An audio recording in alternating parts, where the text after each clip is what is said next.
whether it's the subject of one of his many executive orders, Buy American, Hire American, actions to reconsider trade deals that benefit other countries at the expense of the U.S., or working to strengthen the military and the nation's position in the world.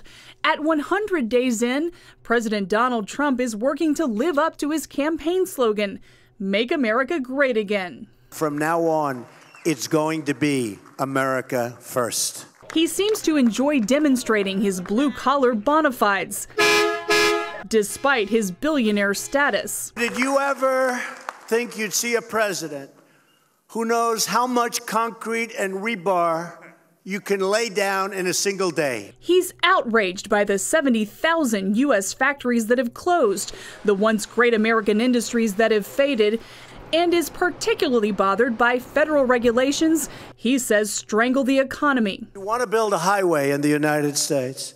These are some of the permits that you need. Trump is changing that.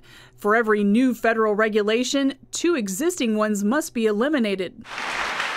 He's already created a legacy by elevating Justice Neil Gorsuch to the Supreme Court. He reinstated the Mexico City policy, which keeps taxpayer dollars from funding abortions overseas.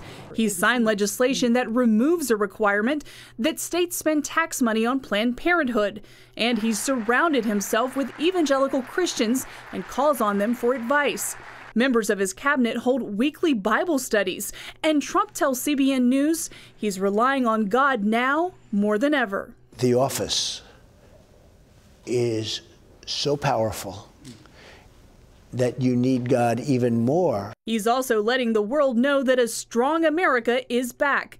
He dropped the mother of all bombs on an ISIS tunnel network in Afghanistan, ordered cruise missiles launched against Syria, and is taking on what the White House sees as the greatest threat facing America, North Korea. As a businessman, Trump is used to taking unilateral action in the boardroom. As president, what's eluded him is a major victory in Congress. In the coming days, he'll ask the legislature to pass tax reform, a plan to massively rebuild the nation's infrastructure, and budget bills that allow him to rebuild the nation's military.